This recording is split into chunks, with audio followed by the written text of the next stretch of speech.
Hi friends, welcome to middle class blogs. ఆ మూటని తీసుకెళ్తారు చూసారా, ఆయనే మా ఆయన అండి. ఆ మూట వెయిట్ వచ్చేసి 80 కేజీలు ఉంటుందంటండి. 80 కేజీల వెయిట్ని చూడండి ఎలా తీసుకెళ్తున్నారు. ఎంత కష్టం అంటే అంత కష్టం అండి. నేను రైతుల తర్వాత కష్టమైన పని ఇంకొకటి ఉందంటే మా ఆయనదని నేను అంటానండి.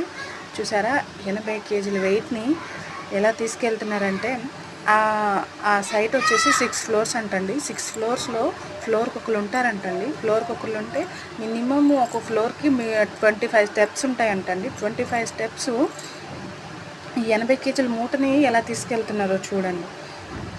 మా ఆయనకు అడుగుతానండి, ఇంత కష్టమైన పని వద్దండి మానేయండి అంటే ఆయన ఒప్పుకోరండి. ఆయనకి వేరే పని ఏం రాదు. ఫ్యామిలీని పోషించుకోవాలంటే తప్పుల పని కాకుండా ఏ పని చేసినా ఆయనకి ఇష్టం అంటండి. చూసారా, ఎప్పుడు సైడ్లు జాబులు చేసే వాళ్ళకే లైక్స్ కొట్టడం కాదండి, మాలాంటి వాళ్ళకి కూడా లైక్స్ చేయండి.